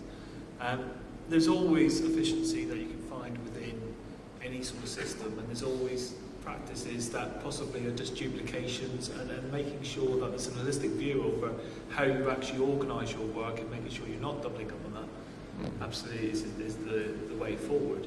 As far as for the installers to carry out their paperwork, not trying to take your answer away from you, but it is absolutely, and I take on board that, it's absolutely essential for an audit purpose to prove what you've been doing and what you say you're going to do is actually what you deliver at the end of the day.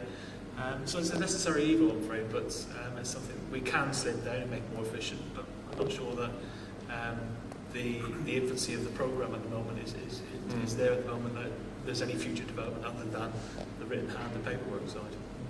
Okay. I'll just mention one other point as well. I think, just on that side, I think systems, actually, we're very much a sort of systems-focused business, and so, we're really, determined to actually drill as much of the processing out and actually make it easier for people. So, one of the things that we've recently just done on the eco side is actually for our installer network, have a very simple upload process, because it is really laborious. You've got 20 sets of documents, but whereas actually the energy company needs 6. So it's really focusing and drilling down on what's required, I think. And I think, that's an ongoing process that will actually get better, but, I think it will improve significantly in time. Yeah, from an installer point of view, obviously it's great that this paperwork is in place, and it's great that things are measured and monitored. But what we're finding is there's a load of repetitive information required. So, for instance, an energy company require one department to have this information, then a different department wants the same information, and you're constantly battling against sending the information to the correct people and things like that. But obviously the biggest issue for us is the cost.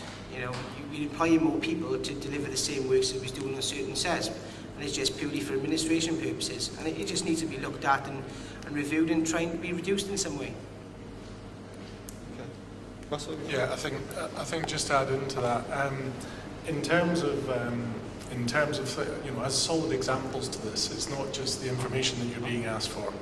Can I have the pre-EPC? Yes, of course you can. Do you want that in a PDF format, or do you want the XML file? That sounds trivial, But when you then get asked to backtrack on 100 of them, and it takes you 20 minutes to go and generate the XML file again, that's a lot of wasted time. It's quite easy to sort out going forward. It's very, very difficult. Well, it's not difficult, but it's very time-consuming to sort out retrospectively. So I think in terms of, one of the things I talked about is trying to be very, very clear to our contractors and our base that we work with about the information requirement. It would be fair to say some utility partners are not as clear as they could be with what they look for, and as a result, there's an awful lot of time taken. Just to touch on the point of timings, if I can for a second or two as well, to give you some sort of idea, we had 150 odd EWI jobs through over the summer, ran from May through to final claim in September. Probably took us 3 months to negotiate the contract. That's all eco-funded. It has taken, but it's very variable, simply because the appetite with which some of the utilities run out setting up contracts and certain works that they want to be involved with or not involved with is we've found highly variable.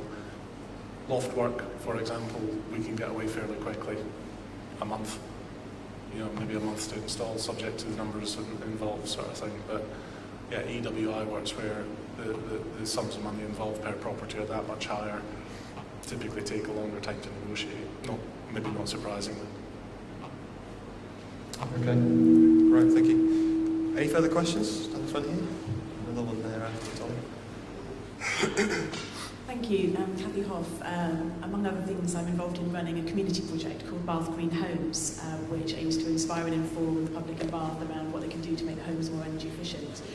As we know, ECO doesn't fund partial solid wall installations, so it's aimed at a whole house. And of course, many people in the private housing sector will tend to focus their efforts room by room.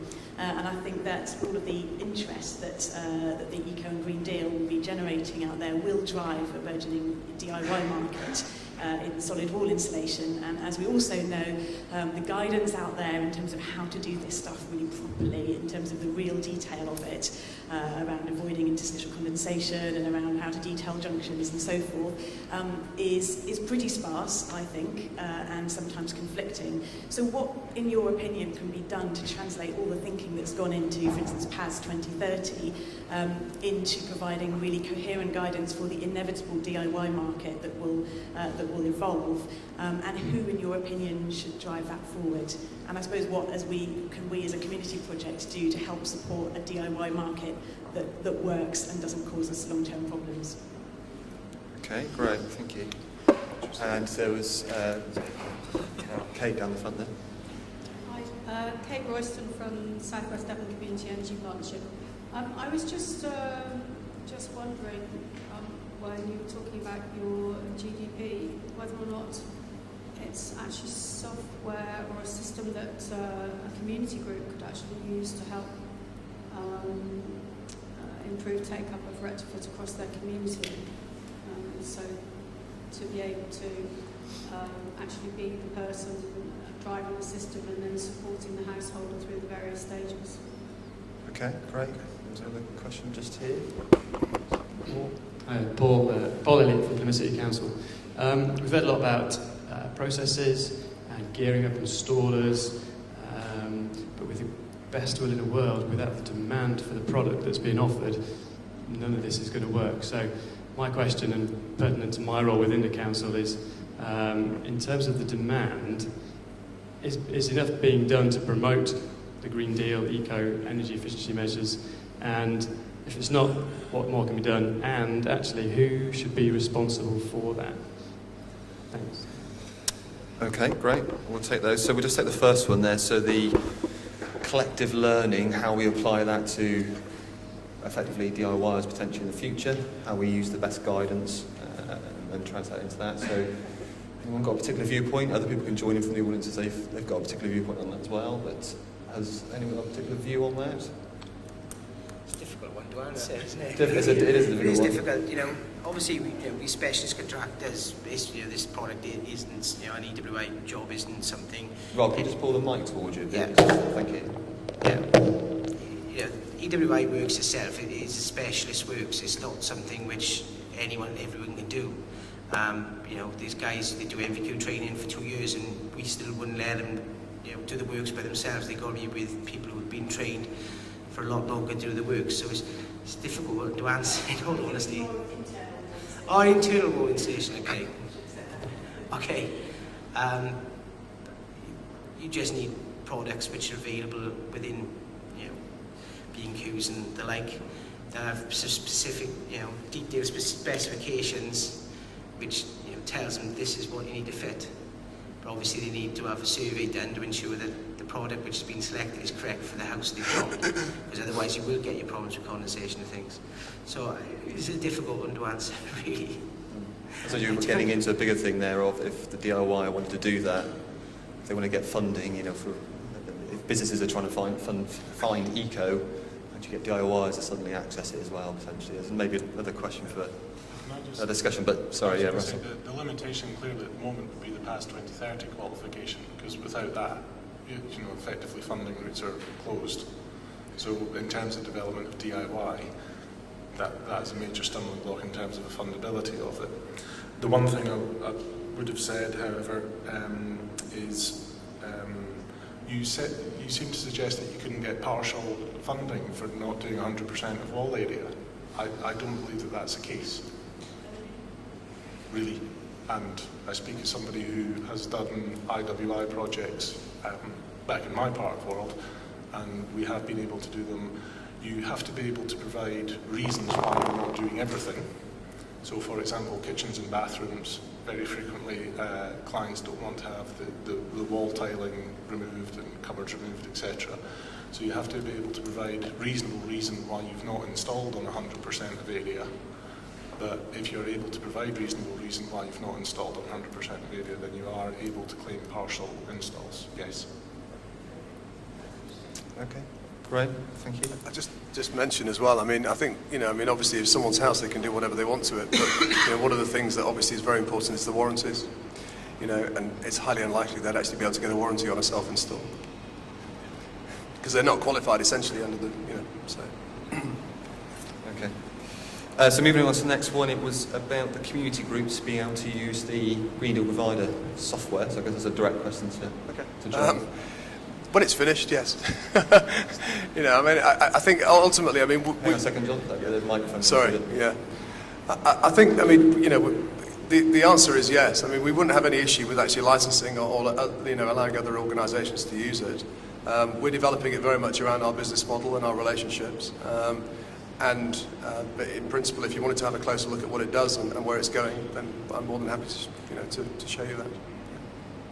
Okay, very good.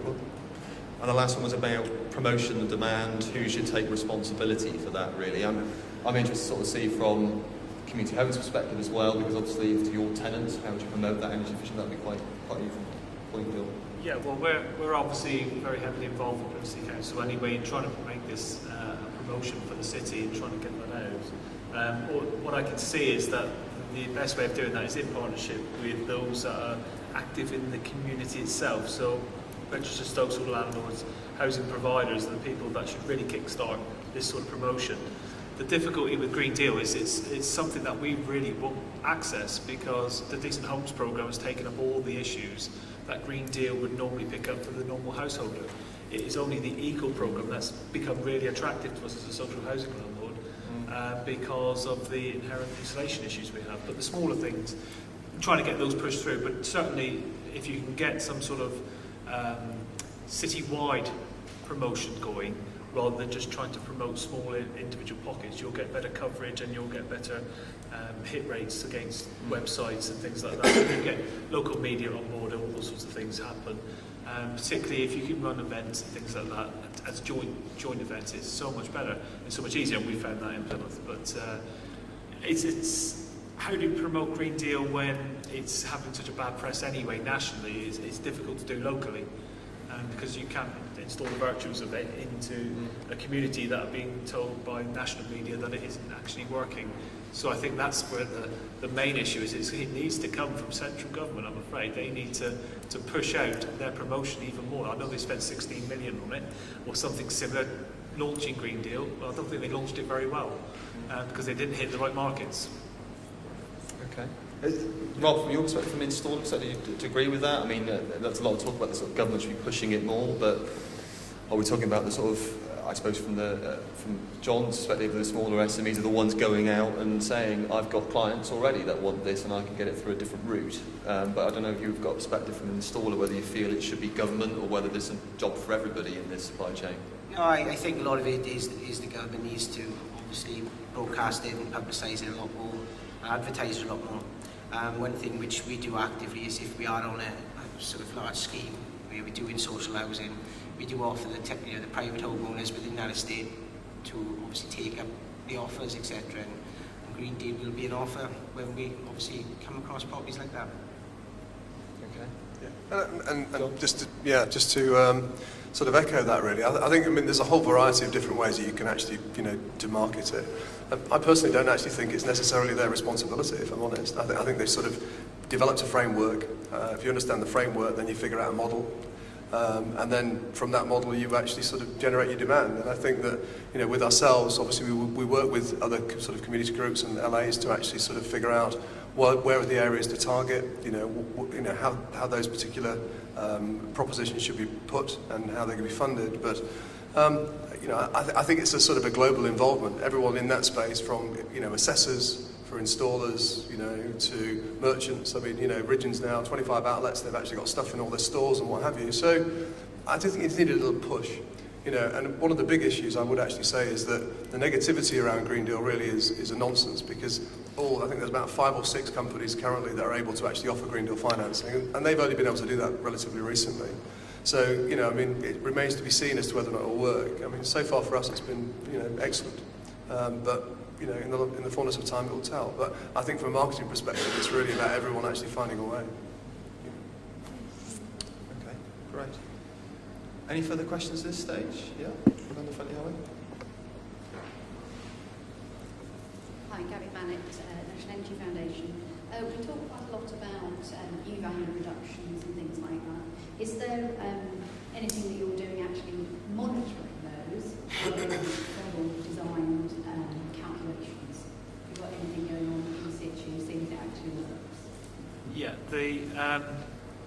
the actual calculations obviously are modelled on individual properties, and they're just recorded to make sure that they meet the Ofgem requirements, and I'm sure that's what British Gas will do through their subcontractor who are doing the testing for them. As far as monitoring energy consumption and whether they actually meet the benefits that are anticipated, and whether there's more pounds in the pocket of our residents so that they can live in these very difficult, austere times at the moment. That's difficult. You have to get some activists from the residents groups to actually open up their energy bills to you to monitor. It takes a long time because a lot of them are on quarterly meters, etc. So this isn't a short fix. It's very difficult to get those potential savings realised, or understanding if they're realised, and it will take you a good 2 years worth of intensive work with residents to actually do that. But it's something that we would aim to do, I would have thought. In situ, you've actually see if the installation figure there. Because actually on the bill, they might just use more anyway. Social housing tenants taking the contract. We'd have to rely on just on the calculation, that's face value, and that's what we'd have to rely on. Okay. Anybody else? Holly, to the back. I'm Toby from Greengage. We're a small M&E and building physics consultancy. A couple of questions, if I may, for Keith. I was going to ask the question that was just asked, actually. So, just to follow up on that, it seems like the way that ECO is set up is not very good at driving holistic solutions that look at different areas of energy loss within specific houses. Would you agree with that? And if so, could we do anything to improve that? And then I'm going to take a second one while we're there. I didn't quite understand what you said there. Sorry, we didn't quite hear what you actually said. So the question was about ECO's not being very good holistically, looking at a building. where the various different measures coming in. Would I be correct in the way you phrased that? Yeah. Yeah. And then it's moving on to, would you agree with that? And what can be done about it? Yeah. Yeah. Well, I believe there are 41 measures under the Eco scheme, so there's a raft of measures that can be taken up through that, and I would have thought that the majority of those would resolve most of the issues that are inherent in buildings. As to whether they're all accessed or not is like I said, as a social housing provider, we have been restricted from certain areas of it from the eco funding anyway because of our previous funding from government. So it's very difficult because we probably house the most vulnerable people in the country in probably the poorest quality housing that was there. It's now we've had a 10-year decade of improving those policies. Now we're not able to push that further and further insulate those properties and make them better properties. So whether it could be improved or not, I think yes, possibly. And I think I'll link that back to Paul's question as well about promotion, because probably the biggest promoters of this are social housing providers. They tend to push these sorts of government projects forward. So I think that's probably the best way of doing it. Okay, Russell? Yeah, I think there's probably been a bit of an attempt to encourage a more holistic approach.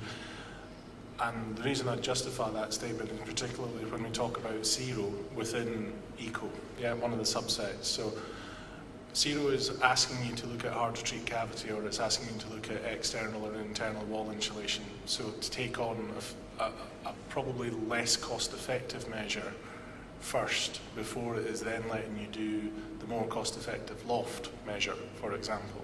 So there is I don't in any way pretend that this is direct, but I think there is probably an oblique reference to doing as much as you can in a zero property. If you've taken the trouble of doing the EWI, actually then going and doing the loft measure is a cost-effective thing to do. The bottom line is that ECO and CERT, its predecessor, are market-based mechanisms.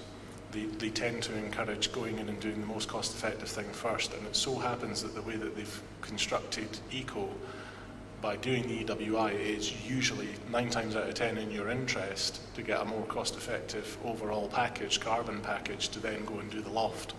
So I think there is a degree of encouragement there, but is it direct? No, it's not. It's intrinsic in the market-based mechanism that's been created. So that I'm sounding like an apologist for the scheme again, but I think it's there, but I don't think it's direct. Yes. Okay. I think just to say as well, I mean, one of the other things, we're doing quite a lot of HCRO work at the moment, and there's some failings in systems. Again, we had a particular project out in Norfolk that was supposed to start about 6 weeks ago, and we found the NES calculator actually wasn't able to calculate effectively anything that was other than mains gas. So, and obviously the mechanisms are there actually sort of to calibrate what the savings are or what the carbon savings are, and that's effectively what they're paying us for. It's not fun, So on that basis, these things have got to be calculated through. And so, for instance, there's properties out in Norfolk that have got coal fires and this, that, and the other, and oil radiators, and currently we can't actually help them. Now, NES are working on the systems, and by the end of this month they tell me they get a sign-off, and we'll be able to actually move the project forward. But there's a lot of things that still need catching up, but ultimately, there's a lot of systems issues that still need aligning to be able to actually, not resolve the issue that you've got, with regards sort of a more sort of whole house approach, but there's a lot of other areas where they fall, basically. And I keep on harping on about systems, but it's something that really, in time will be resolved, but it's some of those things that actually cause it real issues. Then just a slightly cheeky follow-up to that. Are there any opportunities for small businesses like ourselves to get involved in providing that type of advice, as is mainly for Keith, and what would be the routes for us in that? Okay, cheeky plug. Anyways, so I guess it's actually a question for all small installers as well. Obviously yourselves, but how do you get involved in that sort of area? John, I suppose that sort of fits a bit within that, your model. So I didn't catch what you do as a business. We're a small mechanical electrical design consultancy, and we do a lot of building physics as well. Okay, call me. We've got a solution for you.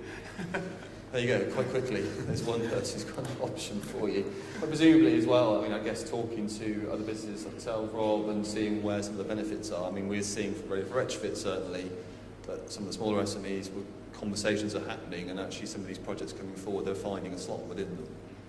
So I think that's changing slightly in the market as well, but probably I haven't got a system in the sort of the place like John has at the moment. That's the market at work, but I think I'm getting more encouraged by it as time goes on. Okay, we're sort of close towards the end. Is there any last final questions, or are we all done? Quiet. Okay, fantastic. Oh, John has one from behind the camera. Brilliant. Just a quick question for John. John, you mentioned the kind of time frame of maybe a month turnaround. Do you envisage any model coming forward for kind of crisis boiler replacements, for example? Yeah, sort of yes, really. I mean, like week before last, I was with a couple of the directors from GDFC, and they're actually, I think they said it was due to be launched yesterday, and I've been out of the office pretty much, for the last week or so. But it's actually, they called it Green Deal in a day. That basically enables us to, because at the moment we have to go through a set routine of processes, which we still have to do, by the way. We still have to have Green Deal reports done and everything else. But at least it enables us to secure the financing or get an answer to the financing pretty much within 10 minutes of actually taking the inquiry.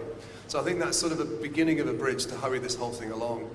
The reality of it actually is the fact that if you've got the EPC is the assessment that drives how much they can borrow. So the occupancy element is just a calibrator to that, really. So I think that there will be a way that you can actually have a quick answer on the finance. There's a way that you can actually sort of get an EPC done pretty quickly. So I think that it will accelerate it along. But yes is the answer. There's something that's supposed to have started yesterday. My finance manager hadn't seen anything, but they're pretty on point, the guys down there. So I think it's something that they're really focused on doing. Okay. Great. Okay, thanks very much, everybody. Much appreciated. Just before, I've got a couple of announcements right at the beginning of things. If you are a business that's already working with us and they're ready for Retrofit, we'll notice one of us is trying to collect signatures on the way in the door. Can I just remind you, please go and see one of the guys and sign something, otherwise we get in trouble. And the other side is actually on Thursday, we've actually got a site visit with Exeter City Council, which is a part-funded Ready for Retrofit project. So they're doing whole house, so it's the microgen through to solid wall, the whole lot, mechanical heat, ventilation, and so on. So if your business is interested in that, that's an open day. It's free to go along. It's an extra. Grab one of us and we can provide you with the details. Thanks very much for your time this afternoon. I hope you'll go and stay around for the exhibition, and we've got the drinks reception at 6. So I hope you can stay for that as well. And can we thank our speakers in the usual manner, please?